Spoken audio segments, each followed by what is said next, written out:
YouTube and Facebook Live.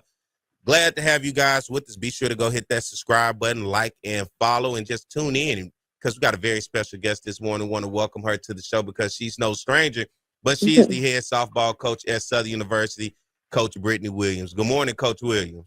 Good morning. Good morning. Good morning, Jag Nation. That's that energy I like now. It's 7:30 in the morning. I know sometimes we can be but I like that energy. That's what we need to get us going, especially from the coach. Because sometimes the players are a little sluggish in the morning. They may not want to stretch, work out. Coach, we ain't feeling it. But you got to bring the energy. And you have brought the energy to this softball team right now on the season. You guys are 12-15 overall, 4-5 in conference play. You're on a 2-game win streak. But most importantly, what I like about this, you guys have defended home, 4-1 at home, defending right there in Jaguar land. What have you seen from this team as you continue to try to change the culture and get this team headed in the right direction for this softball program? Oh, man, I'm glad you mentioned that home record because my team definitely feeds off energy.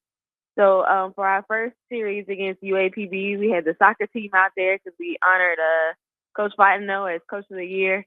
So they brought their whole squad out there, and I mean, they were cheering almost louder than we were.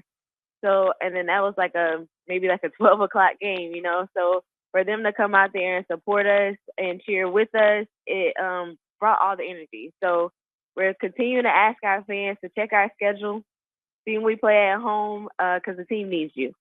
Yeah, you talking about against UAPB, my mom's alma mater. You guys got the series. You won 4-0, 7-3, fell short in that third game. 2-0. Then you took on Alcorn, got the victory at Alcorn, 17-4, 11-3, fell short in that third game of the series, 3-2. Took on Texas Southern. Didn't quite go the way we wanted. Texas Southern got the better, and that's always a tough one for Southern and Texas Southern. Every time I've seen Texas Southern softball, it seemed like they bring it when they play Southern. Yes, it was a difficult time. I mean, we played hard, and those were heartbreaking losses, man. We lost each one of them by one run. Majority of the games were up 2. So to come back and lose by one run, that hurt. But I know it humbled my team. We have very good defense, very good offense. So what that allowed us to do was increase our offense. So these past couple of weeks, I mean, we've been hitting and hitting and hitting because one run losses, one little bunt or one little move somebody over will change the outcome of the game. And you guys currently have beaten Louisiana Christian University this past week. You beat them 8-0, 2-0. Then you had a weekend series this weekend with Grambling. Talk about the weather impact and what that's done with your series against Grambling State this weekend. Man, I waited to the last minute to make sure that we weren't going to be able to play this weekend. Reason being, we had some high school teams coming out, local high school teams. And when you have 2 Louisiana schools playing against each other, we try to invite all local high schools around so you guys can see what D1 looks like with 2 choices that allow you to stay in state.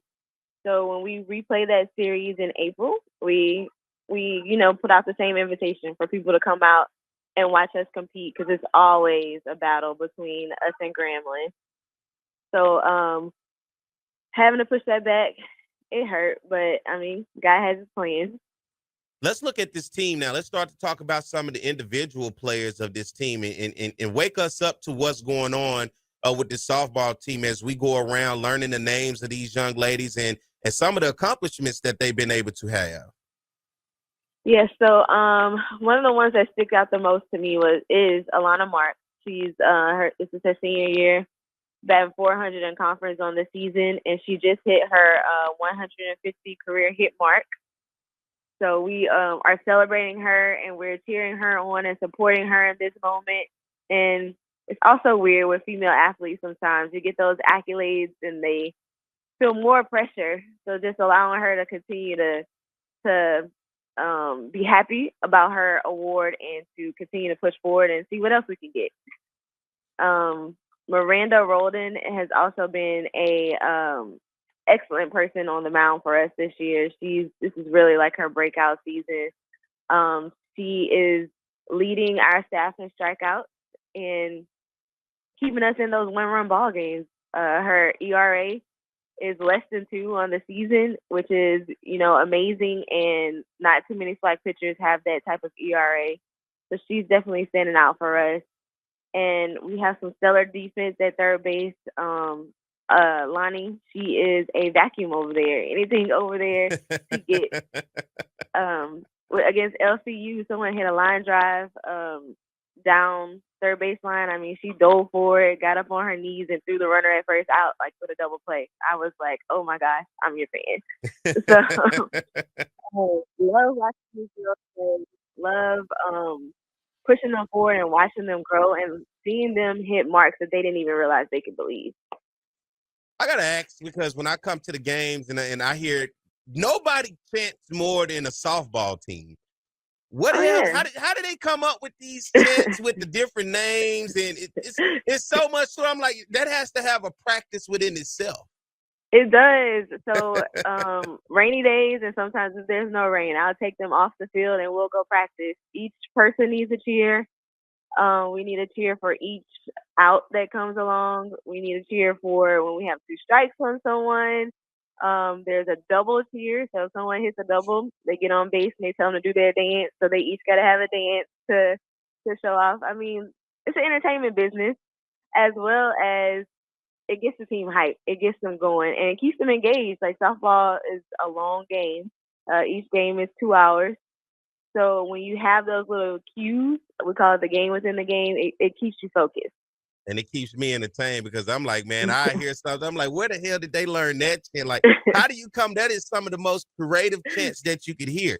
Let's look around at the SWAC softball stand. Let's start in the SWAC East. Let's start at the bottom. Mississippi Valley right now winless in conference play, 0-10, 2-22 on the season, currently on a 5-game losing streak. Right above them, Alabama State, who's 4-6 in conference, 6-26 overall on the season. Alabama A&M, 5-5 in conference play, 14-6 in conference play. Then you see Bethune-Cookman and Florida A&M. Bethune-Cookman 6-3 on the season, Florida, and 13-21 on the season, and Florida A&M 7-3 and 11-16 overall. And at the top of the SWAC East is Jackson State, who is 7-2 in conference play. That's 17-11 overall. And then we look over in the SWAC West, Alcorn State at the bottom of the SWAC softball standings in the West, 1-10 in conference play. They're 6-19 overall. Right above them, UAPB, who you've already got season series wins over both these programs. Golden Lions 3-6 in conference play, 8-19 overall. Right above them, Southern University 4-5 in conference play, 12-15 overall on the season. With Grambling, who we're going to take on this weekend in the series until it got moved, they're 4-4 in conference play, 11-17 on the season. Then Texas Southern and Prairie View, the Texas schools, are the top of the SWAC West. Texas Southern 7-2 in conference play, Prairie View 9-1 in conference play, 15-13 overall. Currently riding a 5-game win streak, the longest win streak, along with Grambling right now in the conference. Let's start in the SWAC West, where you guys call home against these teams. Prairie View and Texas seem to be right there. Then it's you and Grambling right there behind them. Yes, this is an interesting part of the season. So we're getting into the part where we call the middle of the season. So we have PV and Grambling just once this season. And then you start getting into the cycle of playing the same teams that you played already twice. So that is always fun. That's when coaches really gets involved, who can better prepare their team for those series. So we're looking forward to turning it around. We definitely have a schedule that will allow us to, jump up in those rankings. We just have to do our part. Looking at Prairie View and Jackson State, who respectfully are at the top of the SWAC East and West, what about those programs and their coach, where they seem to be the division leaders right now? What is creating success for those programs that you can see from afar? I definitely know Coach Bland. He's great. He's a great recruiter as well. He's coached pro ball over the summer, so his girls are well prepared. I believe that both of those teams have offense that sets them apart from the rest of the SWAC. They definitely have a hitting philosophy that's been working for both of their teams. And we're looking to face, we have the number 1 defense, so we're looking to face the number 1 offense this coming week. So we'll see what that matchup looks like.